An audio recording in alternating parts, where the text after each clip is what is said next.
To another episode of the Chicago Audible, and welcome to our Week 13 Chicago Bears postgame show as our Bears let one slip right through their fingertips as they lost to the Detroit Lions 34-30 in the game's final minutes. I'm Yaroslav DeWitt. Joined with me is my co-host, Nicholas Moriano. Nick, it's one of those games where it ends and, I believe it. It's something that we shouldn't be surprised about, yet I'm still kind of astonished it ended the way it did. How you feeling?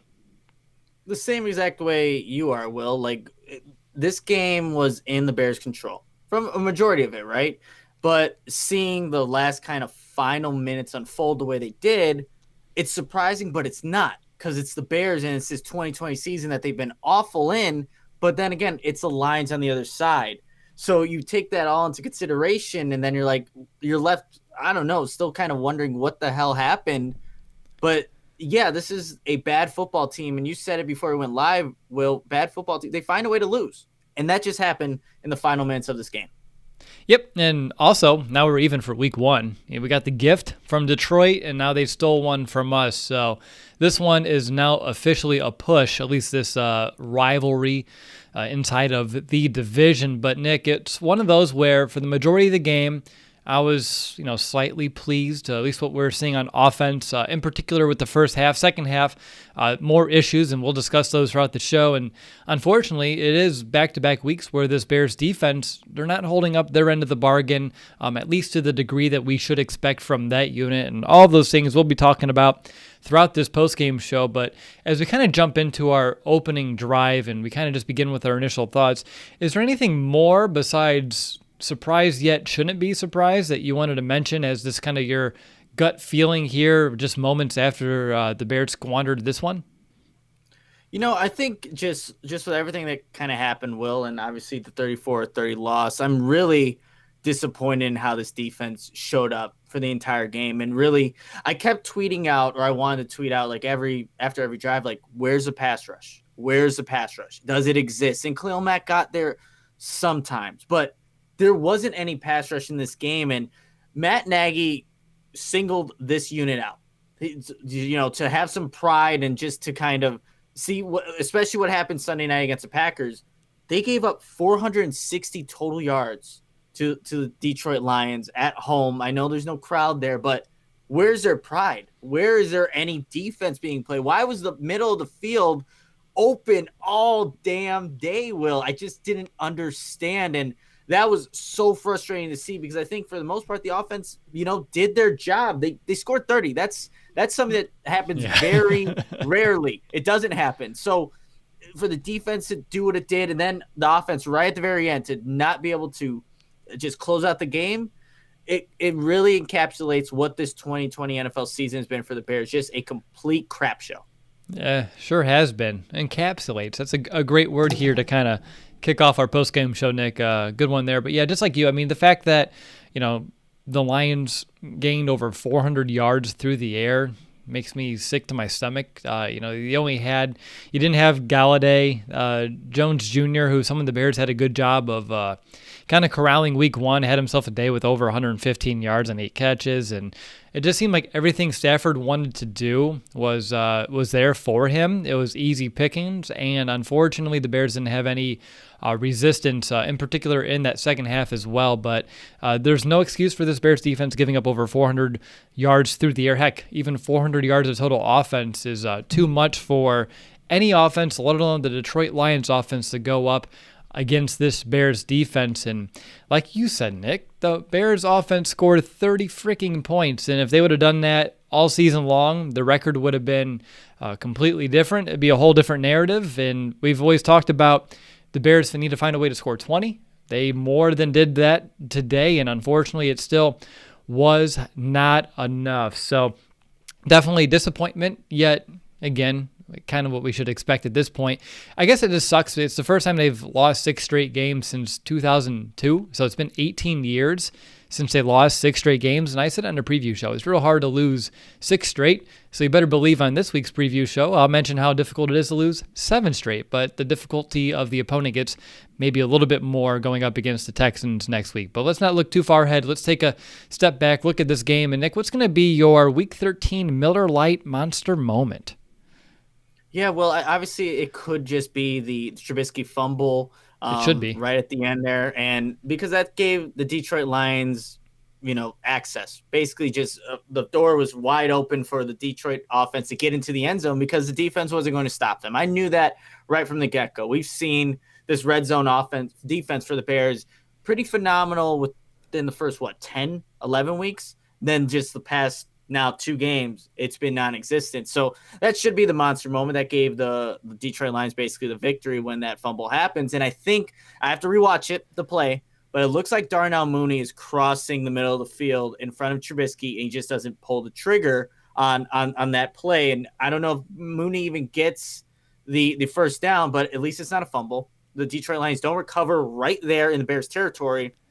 And there's a chance for the defense to, make the inevitable score, maybe last a little bit longer, if anything. So it has to be that strip sack and then the fumble by Trubisky in the final minutes of the game.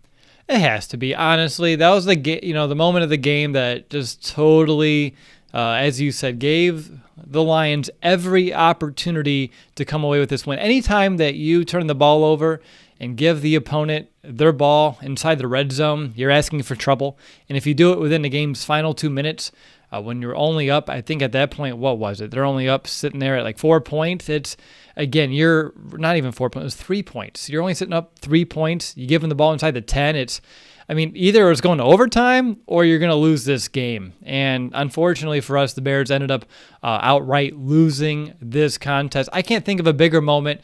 There is a play by a defender that I want to talk about. We'll talk about it when we get to the third quarter of the show that was potentially going to be my monster moment. But nevertheless, the Bears did not give us that opportunity for it to be so by the fact that the offense kind of squandered it away. And you talked about Mitch missing perhaps Mooney on that play. I thought there was a few plays in this game where he either took a sack or he looked elsewhere and had more of a contested throw where perhaps Mooney underneath would have been a more intriguing option to see what he can do in space, because the Bears receivers today were doing a better job of making plays after the catch, more so than we've seen all season long. And unfortunately, that play specifically, Mitch did not give Mooney that chance. But of course, our monster moments are brought to you by Miller Lite. And right now, with just all the social distancing happening, just watching a Chicago Bears game with friends over a beer, it may just look a little differently than it has in the past. But as the original light beer, Miller Lite has always been there to bring people together through Miller time. And watching a game like that, Nick, I think you and I can both kind of wish for some Miller time right now on the podcast. And of course, Miller Lite, they are the only beer of the Chicago Bears. They have a long-term partnership with the Bears. They've been a staple at Soldier Field for decades. You and I, we have many great memories toasting touchdowns with Miller Lites with our friends, our families at home games. And of course, there was a lot of those opportunities today, but there's also equally the amount of opportunities for the Lions. But nevertheless, here is to the Bears, and here is to the original light beer. It's Miller time. So no matter what or where you're watching the game, it's always Miller time in Chicago. Pick up Miller Lite for your game day needs. Celebrate responsibly. Miller Brewing Company, Milwaukee, Wisconsin. 96 calories and 3.2 carbs per 12 ounces.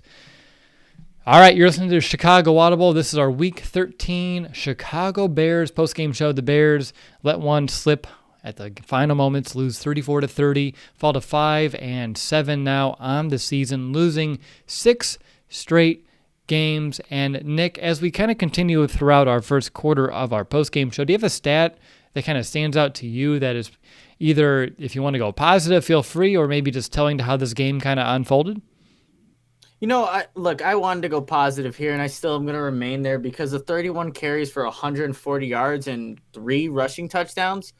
I think the Bears have found something. I know it's the Detroit Lions, you guys, and I know this is an optimistic portion, but it's going to go away real quickly, I promise. But the Bears did do some good things on the ground today, and that shouldn't be overshadowed. And obviously the loss, you want to do that, but since that bye week, the Bears have talked about they're going to go back to whatever they were doing in the first 2 weeks. And I think they have done a pretty good job in these losses to Green Bay and Detroit to at least get the running game, a more effective. And you saw that today. There were open lanes for David Montgomery, Cordell Patterson, but each one of those guys were effective in the ground game because they made good cuts and were able to get upfield. So they did some good things on the ground, you guys. I don't want that to be just lost in this loss to the Lions, but it's going to be once we continue talking about this game. Yeah, I'll just rip off the Band-Aid because we're going to do it. We have to do it. The Bears defense, as I said, they did not play to their standard. In particularly, two aspects of this game they really failed. It's going to be both on third down and in the red zone. They gave up a touchdown in every single red zone trip. Now, again, I know the final one, they were 3 for 3, the Lions were. The final one, Detroit started inside the 10. That's hard for any defense, but it's really the other ones that kind of grind my gears just a little bit more. And maybe on top of that, Nick, I don't know how perturbed you are with the Bears' third down defense, but it just felt like every time the Lions were in third and what have you, Matthew Stafford would drop back, he'd find a way to convert on that play, and they did a good job week 1 against this defense on third down. I mentioned that on the preview, and it was something I was paying attention to, and the fact that the Bears, technically, at least statistically speaking, had the second best third down defense and the second best red zone defense. Detroit on third down, at least historically this season, they were the 25th ranked offense on third down. And today they're 6 of 11, and each of those pickups and those conversions were key to sustaining their scoring drives. And it's one of those where they either, they got the Lions into third and long, Detroit finds a way to convert, and then from that point forward, it was this easy sledding as they found their way into the red zone, into the end zone, and putting points up on this board. So for me, inconsistency, or I guess it was consistent, so just poor play in the red zone and on third down for this Bears defense are the two stats that, honestly, I thought this game was going to be close, but I thought it was going to be lower scoring, and that was going to be due to the defense playing up to what I would expect them to. It didn't happen. The Bears offense played a little bit above, Bears defense played a little bit below, and here we are still. The end result is still the same. But Nick, we can move into the second quarter of our show now, talk about this Bears offense. They did score on the ground 3 times in the first half. First time in our lifetime. Last time they did that was 1990. Bears makeshift, as I guess people are still calling it, but I'm going to say the retooled, recalibrated offensive line for the second straight week continues to, I say, pay dividends. Wouldn't you think? Yeah, I would definitely say so, Will. Cody Whitehair just looks a little bit more natural, plays a little bit faster at that left guard position. Sam Mustipher, he's shown, like we were talking about this last week, or we're just in preparation for this game. Like we could see what Sam Mustipher can be at that center position and maybe work around him and putting James Daniels, Cody Whitehair, because he's looking pretty solid out there. Of course, there was one play where he completely is not able to get to the second level, but look, for an undrafted guy, I mean, I think he's playing some good football for a Bears offensive line that has played really, really poor for the entire year. But yeah, I would say this retooled, like you said, Will, this retooled offensive line is playing better. It's giving the quarterbacks time, or Mitch time, to throw. Whether he makes the right decision, that's on him, but there is time. And there are lanes for these backs, whether Montgomery or Patterson, to run through. But with that said, Will, it wasn't enough for the Bears to win this game, and more so on the defense than it is offensively. But I do like what I'm seeing from that unit so far. Yeah, I thought in the first half the Bears established a run. They committed to the run, and they kind of put Mitch in that game manager mode. And Detroit did do some things differently than they have in the past against us, with that being playing more zone instead of man. And that's something that we were curious if they would or not.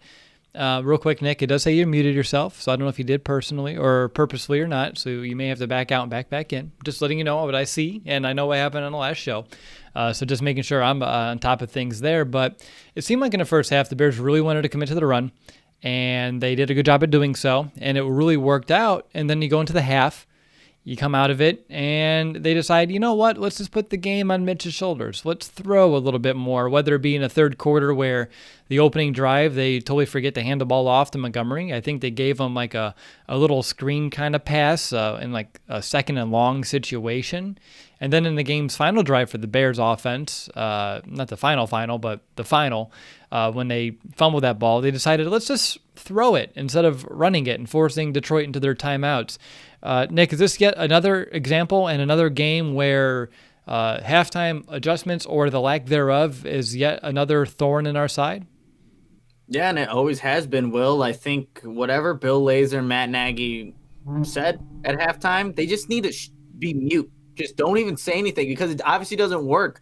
Again, another third quarter where the Bears fail to score any points, and it's been very, very consistent. They've been really good at that, Will, just not scoring points in the third quarter. But, yeah, in that first drive of the third quarter, Will, we have obviously the Bears are in a third and long situation because they can't complete passes. There's a deep pass there, but there was also a penalty on Jermaine Ifedi, a false start. For some reason, Will, like even though the Bears offense had some success in the first half, I knew when that false start happened, like the Bears they're not gonna make up for this. It's going to be they're gonna punt and they're gonna give the ball back to Detroit, which on the next possession scored a touchdown. And that's just how the Bears operate. If they get behind the chains, you know, as a fan watching, probably as an opposing team playing the Bears, this offense is not good enough to make up for the mistakes they make. So that gives, I think, teams an opportunity to really get back into games. And that happened to start the third quarter. And, you know, the next drive for the Lions, they go on a 10-play, 66-yard drive to score a touchdown.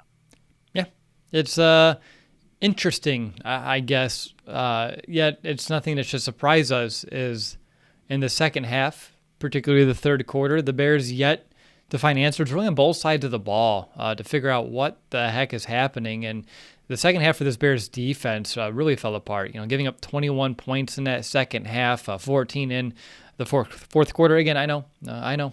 Bears offense gave the Lions a gift here at the end, but still wasn't the effort that we were expecting from really any unit. But looking at this Bears offense specifically, Nick, I don't know where you want to take this conversation. I mean, we talked a little bit about, you know, the offensive line changing and really helping. And I know on the preview show I mentioned to expect a combination of Montgomery and Patterson because that's what worked week one. We saw it today. They combined for over 120, about 130 yards on the ground, just those two. And I liked what I saw, particularly with Montgomery. He was looking strong through contact. And I think what we're seeing, at least what we saw today, is what he can do if he's not being contacted until he reaches or gets close to that second level. What did you see out of David Montgomery today that perhaps gives you hope for maybe the rest of the season for him, but specifically maybe 2021 if he can get an offensive line to play like they did in the first half today in front of him?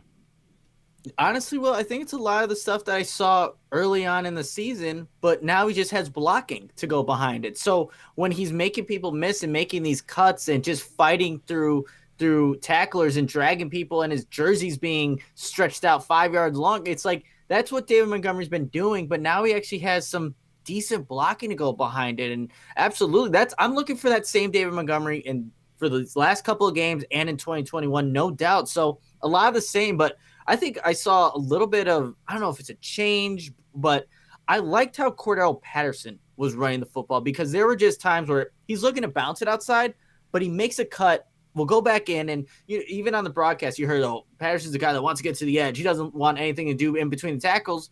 I wasn't really seeing that as much as maybe it was being mentioned on the broadcast because there were times where he makes a cut to go in, and he's gaining extra yards, lowering that shoulder. There was a nice little dive that he had at the sideline, gets the first down. So I think we've seen Cordell Patterson really become more effective and just more fluent as a runner, which is really cool. But I think those are just things that you want to see for the last remaining games. And before I end my analysis here, Will, someone asked me where I got the hat.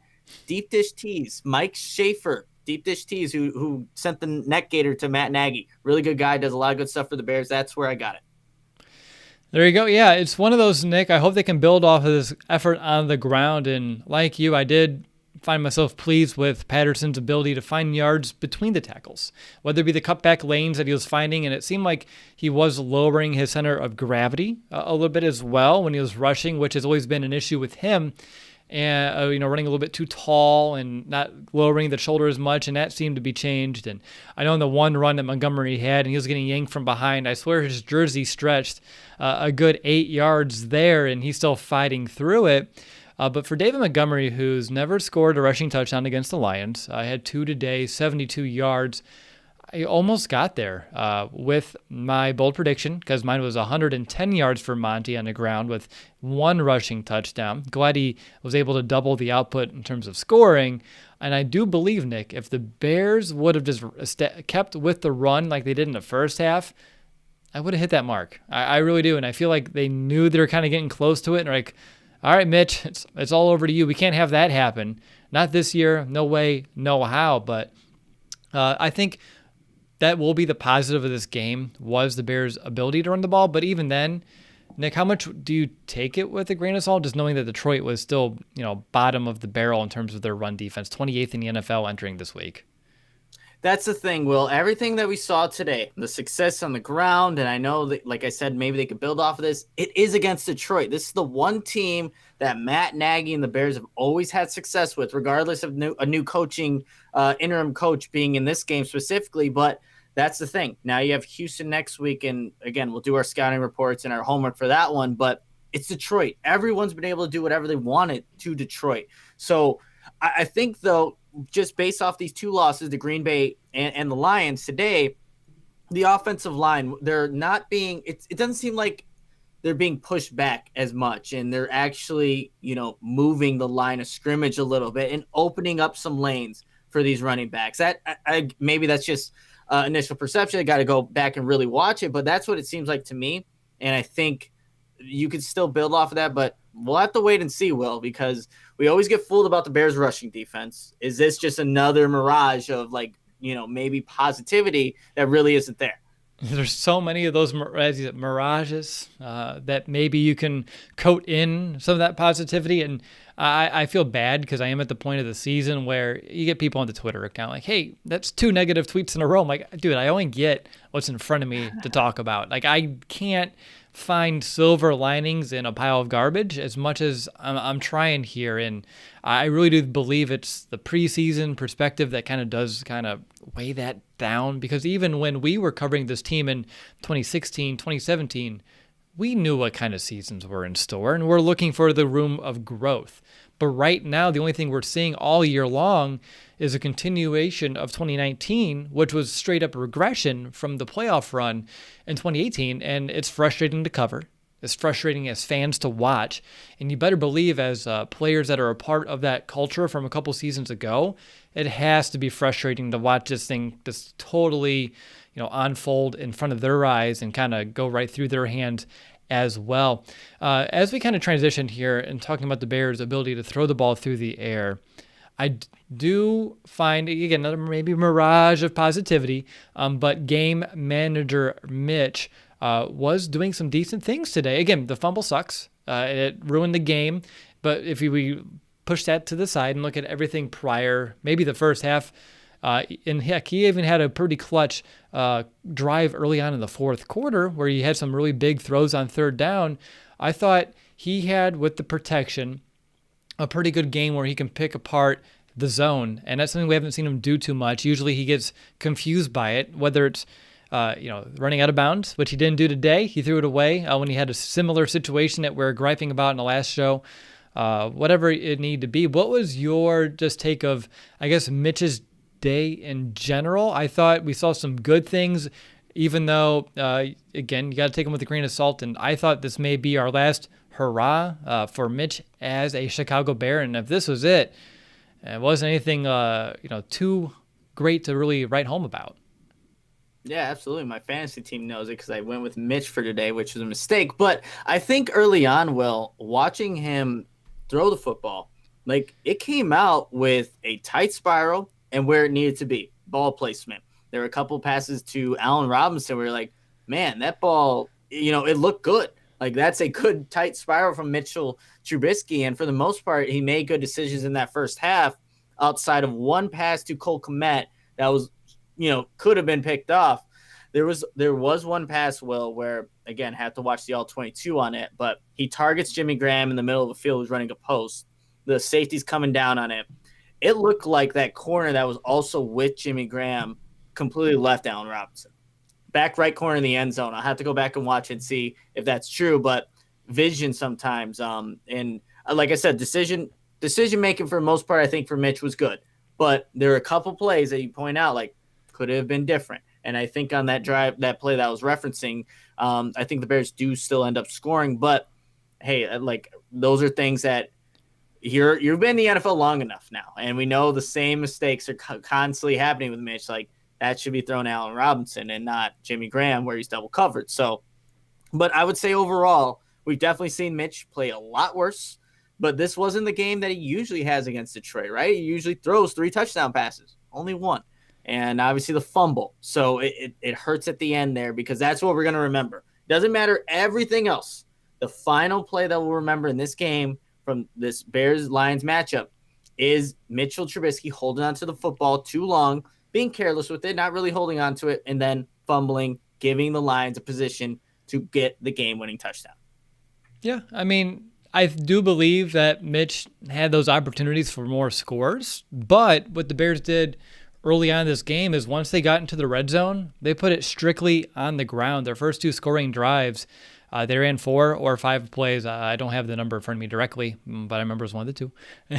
And they were able to keep it on the ground and just pretty much run it right down the throat for the Lions, and Montgomery and Patterson were able to get into the end zone, which was awesome because we have not seen the Bears find a way to run the ball effectively all year long, let alone run the ball efficiently and aggressively inside of the red zone. And that really was a sight for sore eyes. I tweeted early in the game when the Bears found a way on defense to get a turnover on downs, and the Bears answered that with a long scoring drive. Primarily, those yards came on the ground. That felt like, and then the snow started to fall. It all just kind of felt like Chicago Bears football, at least for just a glimpse of this game. So that was exciting to see. But I do believe the Bears' ability to run the ball in the red zone did kind of hurt your fantasy team, but it didn't really end or hurt the end result of this game. If anything, it probably helped this offense continue to move and continue to keep some momentum. Is there anything or anyone in particular, I guess, through the air, though, as a target that you wanted to mention? I know we saw a lot of yards from A-Rob, but I thought guys like Anthony Miller, Mooney, and even like a Cole Kmet did find themselves with some pretty good plays today. Kmet was someone who his 5 catches, 37 yards, even though that's not a huge output for any one guy. The 5 catches was second most on the team. And he was someone that when he had the ball in his hands and was able to get, and he had the touchdown, and a little bit of steam behind him, he's someone that I can envision as he grows in the NFL will be hard to bring down. And that's the kind of the role I think you and I have been hoping to see him have all year long. Yeah, absolutely. I liked what I saw from Cole Kmet, but I think Darnell Mooney, and you look at the stat line, nothing crazy, 4 receptions, 39 yards, but the speed is so evident every time he catches the ball because when there's a linebacker over the middle trying to get the proper angle, you can't do it. Not on Darnell Mooney. He's able to just outrun guys. And there was a screen pass too, Will, where it looks like he's going to get tackled from just an ankle tackle, but I can almost bet that you won't find that. You can go back and watch all the games. There's not a time where Darnell Mooney goes down by an ankle tackle. That's just not how he's built. That's not how he plays the game. He's looking to kind of stay up and try to get those additional yards. I love that. Absolutely love that about Darnell Mooney. And that's one of the guys when I think the 2021 or whatever this team looks like, obviously it'll look a lot different, which we're probably both anticipating. Darnell Mooney, I cannot wait to watch and see his growth as a receiver and just as a weapon in an offense, an actual offense. But yeah, I really like seeing what he's capable of doing. And again, the 4 receptions, 39 yards is not going to, wow you, but it's how he got those yards and the first downs that he got with those 39 yards on those 4 receptions, I think is what's key in projecting that moving forward and for future years. Can't really argue with you there, Nick. Anything else about this Bears offense that you wanted to take some time to discuss with me after this game? Not really, Will. I mean, they put up 30 points, which is nice, but we got to talk about this defense because there's a lot of issues on that side of the ball. All right. Well, hey, before we do talk about that Bears defense, Nick, in a few days we'll be doing our preview show. And when we do those preview shows, we do like to give some shout outs to people who donate to our podcast. And I know I've been very grateful for everyone who has over the last few months. And do you want to let people know real quick, how they can support our show? That way, when we get to our preview show entering this Bears Texans week, how we can or how they can support us and how they can also get a shout out here on our upcoming episode. Yeah, absolutely. Well, and again, everyone who's donated in the past and gotten shout outs before, thank you so much. But if you want to get a shout out on the next preview podcast, here's how you can make that happen on Venmo or PayPal. If you send us any kind of donation, we'll give you a shout out. And on Venmo, our handle is at the Chicago Audible. PayPal is www.chicagoaudible.com/PayPal. And what these donations help us do is to keep this show going. And this, really rough season as it is right now, it's a little tougher to do that, but this pays for the software that we use, the recording equipment, the cameras, so things that we just need to make this show operate from a technical standpoint. So if you want to get a shout out, like we said on the next podcast, which is the preview for the Houston Texans, you can send us a donation at Venmo at the Chicago Audible or PayPal, which is www.chicagoaudible.com/PayPal. And again, everyone who's donated and is thinking of donating, thank you so much in advance. You guys are, what makes this show go. Absolutely. And if you don't have the monetary means, I know it's December, it's the holiday season and things get tight and a lot of presents to buy and all those things, just send us a review or rate us on Apple Podcasts. That helps just as much to kind of help get the word out of the Chicago Audible. And it can help with us potentially landing some more sponsors down the road as well. So definitely multiple ways you can help support our show. But Nick, we can jump right into the third quarter of this episode and talk about this Bears defense, which, for back-to-back weeks, finding myself scratching my head, wanting to pull my hair out, more so from this unit than probably the last few years combined. Yeah, Will, and I think this this 2-game stretch, Will, I think is almost reminiscent of like the Trestman years, where the defense was just so bad. It was you just want it to end like the season. Like, I don't want to see any more Bears football because it doesn't matter what side of the football you look at. It's bad. It's not what you want it to be, and that's what's so concerning. I'm trying to find just real quick the team stats. Obviously, the Bears last Sunday night gave up 41 to the Packers, and also 393 total yards. And then obviously today it's 34 points and then over 460 yards. So for a defense that's supposed to have some pride, play with some pride, and obviously has more playmakers than the offense does, they didn't show it. It wasn't there today. And like you said earlier in the show, Stafford was able to do whatever he wanted. And I don't even think he really looked over, like, is Robert Quinn going to get me? No, probably not. Let me go to my second read, my third read. Khalil Mack, you always have to worry about, but he only got home, or obviously got a little bit of pressure a few times throughout this entire game. And if those guys aren't getting there, nobody is, Will. And that's what the problem is. The secondary starts to break down. You get big plays happening. There's miscommunication. I think for the second week now with Jalen Johnson and Gibson, like who to pass over the receiver to. It's like things start to happen when time is just there all day for Stafford. And it's been really, I don't know, that's been strange to watch. Just the downward trajectory of this Bears defense these past 2 weeks, because I wouldn't have expected that. No, I mean, it's been an issue. It's been a struggle for a good portion of this season, but during this losing streak too, and the last 2 weeks, just the non-existent pass rush is tough. I know Mack had a sack that was taken away with a bad penalty, and it happened. But it did seem like whenever there was any pressure on Stafford, it was simple pressure to evade, whether it be one step to my left, step up in the pocket, and we're good. And there wasn't any of that interior push that I think really could have rattled Stafford today. I know we got some good plays from Michael Bilal Nichols with that interception when he read that screen, which I was hoping to be my monster moment. But outside of that, you're not looking. I know they had, Mario Edwards was out there, John Jenkins was playing out there, Akeem Hicks was out there, Urban, but you're not getting any of that interior push, and all the pressure fell on the edges to generate some, and it didn't really come to fruition. And you can't blame, well, you can blame Robert Quinn, but you can't blame us for, knowing that's not going to happen. Like, we entered this week knowing, or at least expecting, nothing from Robert Quinn. And I know the Bears are looking for a spark when it comes to the edges, because they sat James Vaughters and they started rookie Gibson instead, because they're just trying to find something.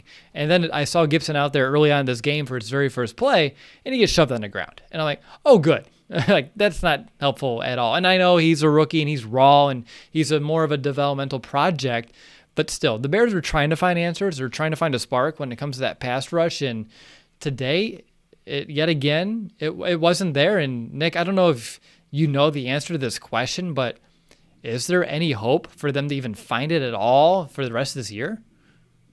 I don't think so, Will. The guys are not winning their one-on-one matchups. They're not generating that pressure up the middle, which I think allows these edge guys to kind of make plays, or it has in the past. That's not existent, Will. That's not happening like it used to. We don't see the blitzes as much as we should from Roquan Smith or Danny Trevathan, and even if they do, it is already exposing the middle of the field, which is super open today for Matthew Stafford to just pick apart whenever he wanted to. But I really don't expect this to get much better, to be completely honest. I know whenever that ball is snapped, I'm like, okay, I should start counting how many seconds whatever quarterback it is has back there, because that's what it's been. And if Khalil Mack is not getting there, I don't have faith that anybody else is, especially in this losing streak, this 6-game losing streak. What, they have 6 sacks, if I'm not mistaken.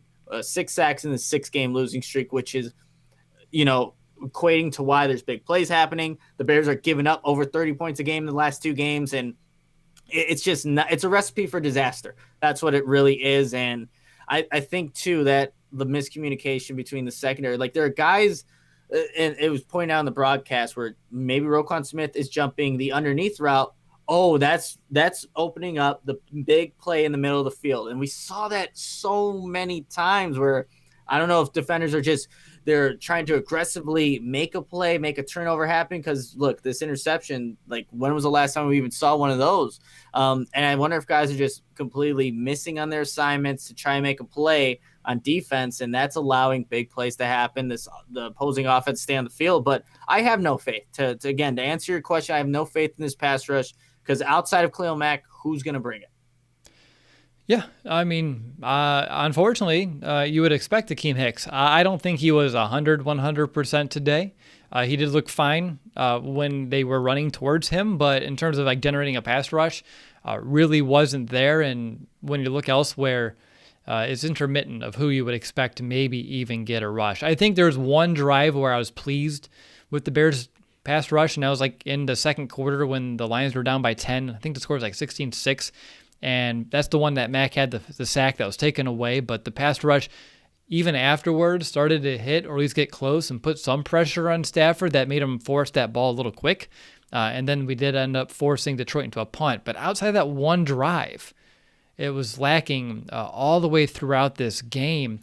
And when you're just looking at this Bears defense in general, Nick, were you surprised as much zone as they played today? I thought that may have been another issue. And I get, without a pass rush, it doesn't really matter if you're playing man or if you're playing zone. You're going to get picked apart one way or the other if a quarterback has time. But I thought the zone coverage today was, again, an interesting decision, yet also wasn't even really executed all too well with the miscommunications that they had between the safeties and the corners.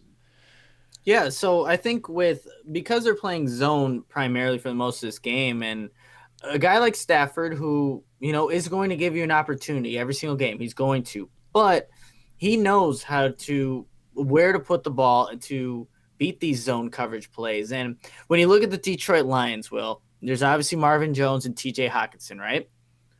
And you can count on Amendola to make some big plays, and he did today. But you would think you would like those matchups in a man-to-man coverage, like with Fuller and Jalen Johnson. I know there was coverage busts, and they each gave up touchdowns, right? But you would think you would like that going into a game plan, but that's not what Chuck Pagano likes to do. And Will, I don't know if this is a shock, but I'm tired of Chuck Pagano now. I know this defense has been great for a majority of the year. Or great is too strong a word. It's been good and sometimes very good. But Chuck Pagano's defense is not what it was with Vic Fangio, just how he schematically does things. And obviously players are playing better in 2018, but still, like how he runs things, like it's too soft of a zone for me to where you're giving, here's free yardage, take this yardage, and then we'll really tighten down in the red zone. Well, if you don't tighten down the red zone, you're giving these yards, you're giving up points, and you're giving up touchdowns. More specifically, why this doesn't work. So, I'm really, like, obviously we're all done as Bears fans collectively with this season, but when we say clean house, that literally means everybody. And Chuck Pagano is one of the issues too as well. Yeah. There's so many issues. I don't even know where to begin. I mean, you can start top bottom from Ted Phillips all the way down to Dave Ragone as your quarterbacks coach, co-offensive coordinator, whatever his role is right now. It's not it's time for a change, and it's not time to accept, I think, anything less than that. Again, this is the first time the Bears have lost 6 straight games since 2002. I was 10 years old, so I think that makes you about 8. That's unacceptable. We've seen Trestman teams not go through this. Lovie Smith was fired for way less than this. John Fox was fired for way less than this. And I know I think this team is more talented than some of those other teams. And they're just not finding a way to even get anything out of the potential of this ball club, which I think is the most stressful and frustrating part of watching this entire season. On top of that, all the waste of money this free agency where you could have made some other decisions. You could have saved some money, maybe got similar output, and now you're really strapping yourself for the future. So mortgaging the future and it all backfiring on top of just the immediate struggles, but just projecting forward, it just really hurts. Like just looking at what the future of this team can look like for the immediate and foreseeable future, it just really hurts because things are going to have to change, and it may have to get worse before it can get better. I already mentioned third down issues and red zone issues, and we talked about the Bears' coverage issues and pass rush issues. At least Adrian Peterson didn't run for over 1,000 yards on us today. He had just 2 touchdowns, but at least that didn't happen. But Will, the game-winning touchdown, Adrian Peterson absolutely runs over Roquan Smith. I had someone tweeted that out. Someone was like, well, he's a generational talent. And I'm like, he's also 35 freaking years old. And Roquan Smith is just entered the league in 2018. I don't care what he did in the past. That should not happen. And insult to injury to how this game ends. Like a 35-year-old running over a number 8 overall pick who has been playing pretty good football as of late gets run over, Will. And I saw that. I'm like, wow. This is rock bottom. I mean, obviously setting in that the Bears were going to lose to the Lions, which is already rock bottom. We hadn't seen that with Matt Nagy here as head coach, but it happened. They gave it up, and seeing that happen to Roquan Smith, that was tough to watch.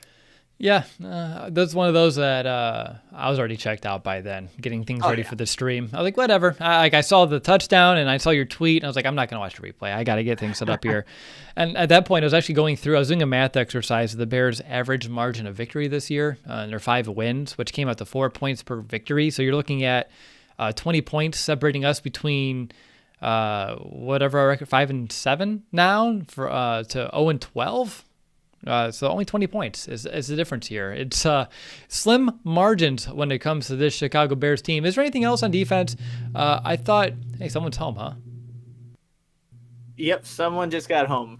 You can definitely hear the garage door opening. It always vibrates my ear when I was like, and I know the sound of your garage door, which I think I'm proud of at this stage of my life, just knowing, hey, you know what, that's Nick's garage door. But is there anything else? Again, there's some positives that I would mention, like that very first drive of the game, DeAndre Houston-Carson and Buster Screen with those back-to-back open field tackles to totally take out that promising opening drive for the Lions, and things like that, which I just said it, so I did give it its due glory, but it's hard to look at those and even have a smile or even want to talk about those when a game just gets, thrown up in the air and goes the wrong direction like it did today. No, I mean, I'm glad that you did mention, because those are really good plays. Those are really good tackles from secondary players on, some bigger guys, right? And I think that's obviously gave it its due diligence, but it gets overshadowed with how this defense really did play, which is very, very poorly for the second game in a row. And you know what, Will, if you're done with it, talking about this defense, I'm done with it too.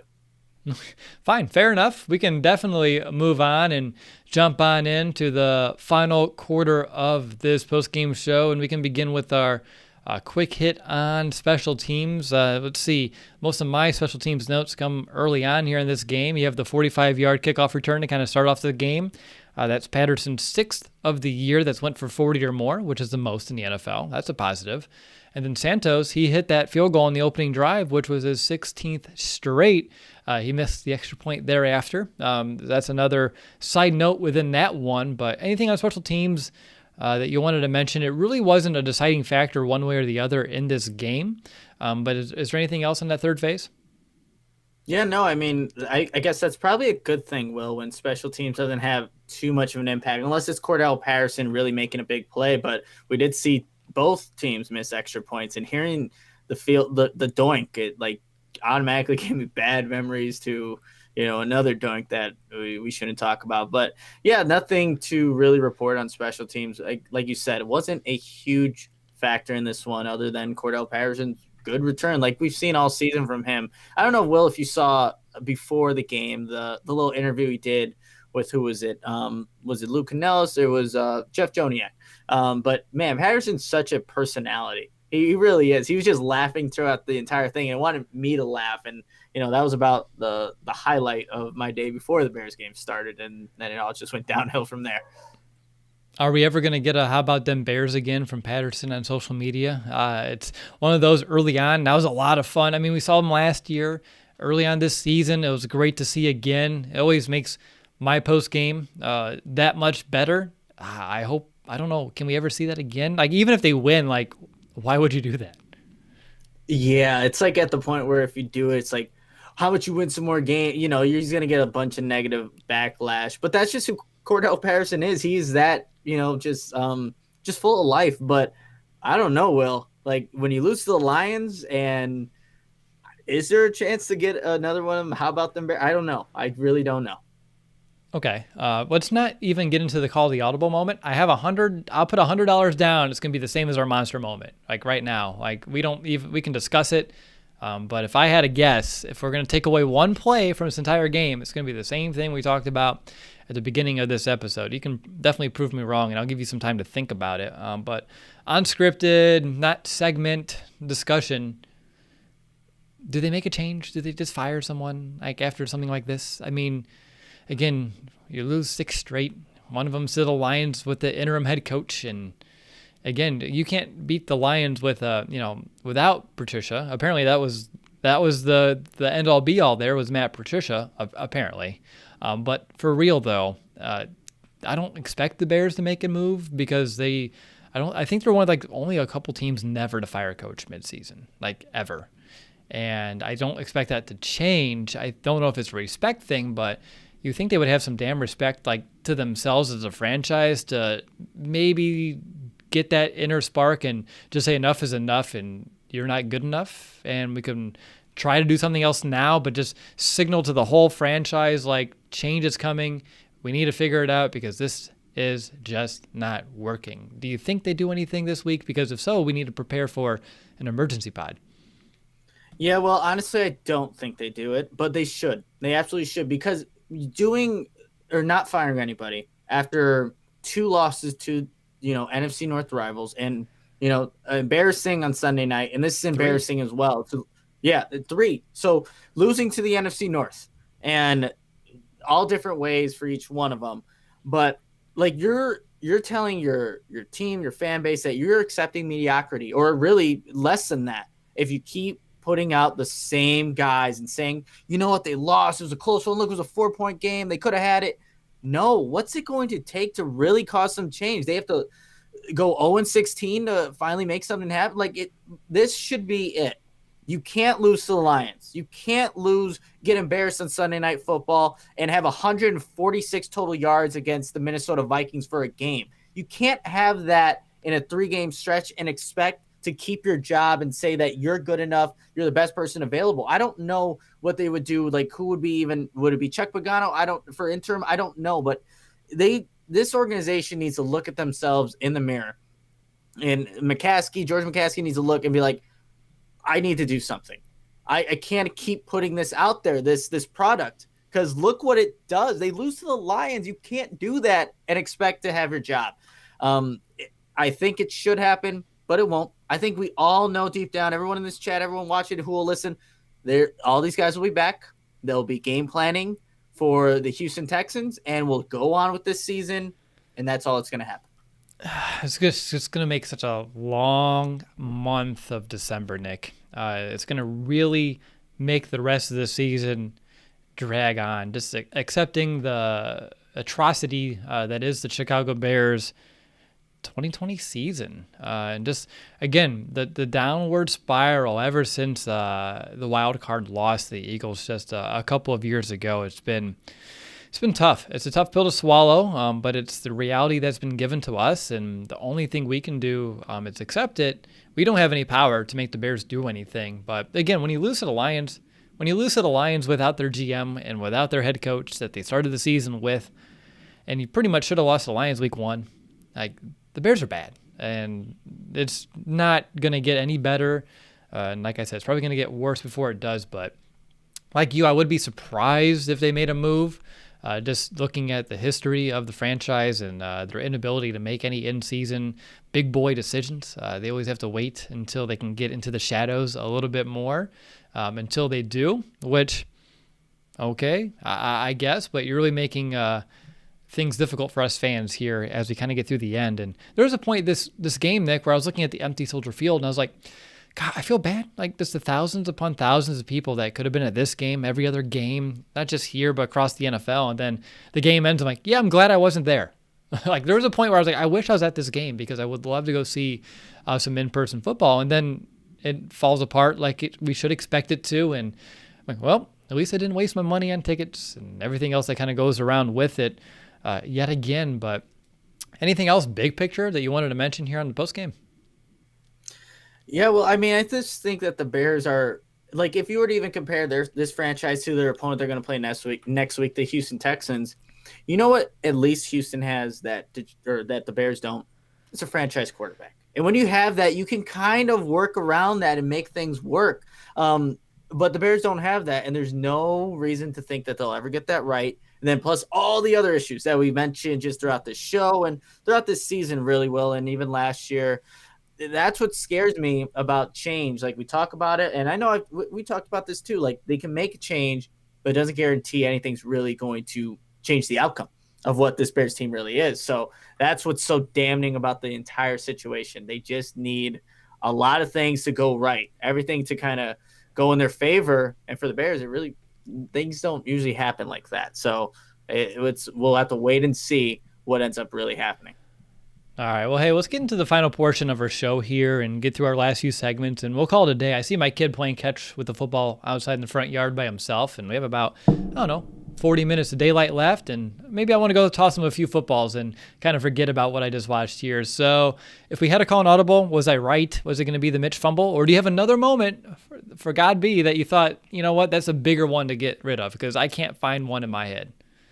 No, we'll just go with the Mitch fumble. That really is the play of the game. It's everything. It is everything. You're right. That's a microcosm of the season in one play. If you can wrap it up, it would be the Mitch fumble. Like, the Bears can't get out of their own damn way. And that's a perfect example of that. So that'll be our audible moment of week 13. Surprise. That's going to be it. Nick's already shaking his magic 8-ball, so I'm curious where this is going to go in a moment. Who's going to be your MVP, though? I'm curious to see where this one goes. I have mine, but you can definitely steal it, and I think you may. Yeah, we have to go with David Montgomery here, Will. Yep. I think he just played phenomenally. Look, there were just so much effort in each and every run that he plays with, and just being a factor, just being a big factor. I know I did a video, 2 weeks ago, just where my main takeaway is, like, just keep feeding David Montgomery for the rest of the season. Good things will happen. I think we're starting to really see that, and this offensive line's giving him opportunities. So definitely David Montgomery for me. Yep, I agree. It's back-to-back games for David Montgomery. So I think the last month is brought to you by Roquan Smith and David Montgomery, if I remember correctly. But yeah, 72 yards on the ground, a lot of chunk plays coming from him, whether it's in between the tackles, off tackle, running the Wildcat. David Montgomery was having himself a day, and I would love to see him get fed more throughout this season. It's an interesting combination for me because I don't want to put a lot of extra, wear on the tires yet, because we do have a longer period here that we want him to be able to be effective. But also, I think for his career and his confidence, he needs that. And perhaps more importantly, that offensive line where you have Mustipher at center, Bars at guard, and of course Whitehair at guard. Perhaps that's another combination that you want to keep looking at as well to see what you have in Mustipher, particularly at center, because if Whitehair plays guard, then of course James Daniels is the other guard. I want to be an Alex Bars, but he can be a good third option for your team potentially in 2020 if he keeps playing like he has today. But definitely MVB goes to David Montgomery. So Nick, over to you. What's going to be your Week 13, sixth straight loss, 2-minute warning? Have fun. Will, I don't know where to take this, honestly, because it doesn't really matter at this point. The Bears losing 6 straight, like you said, have been saying it's hard to lose. Just put in the next number there. That's what it seems like it's going to inevitably be for the Bears. When will this end? And that's what I was shaking the 8 ball. Just will the Bears win another game? And we were talking about it. Detroit Lions was probably the best opportunity to do so. Ask again later. We're asking again right now, 8 ball, because yes, they're going to win, maybe. But the Bears are just in a tough spot, Will. Again, offensively, are things starting to look a little better? Sure, if you want to say that. But the bar was set so low that a little better is not really changing things. Dropping 30 on the Lions, it's the Lions. Let's see what happens with Houston. Not that they're that much of a better defense, but they're just a better team. They're just not the Lions. So, and then defensively, man, I have a feeling the Bears are going to get lit up by Deshaun Watson. I kind of hope it happens. I really do, just to see what Twitter is going to be like. Oh man, it's going to be something. I might get a few laughs from that, but there's no hope for the season. I am almost to the point where I'm checked out, where I just don't really care anymore. Like this game, I was pretty relaxed.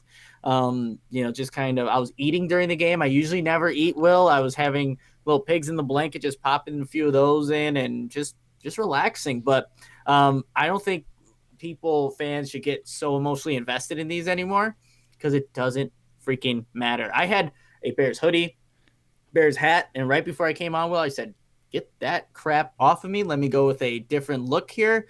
And I think that's how fans should be, just fed up with this poor, awful product that the Bears keep dishing out there every single week, because it's time for change. Like I said, I don't know if that changes anything, but it's time.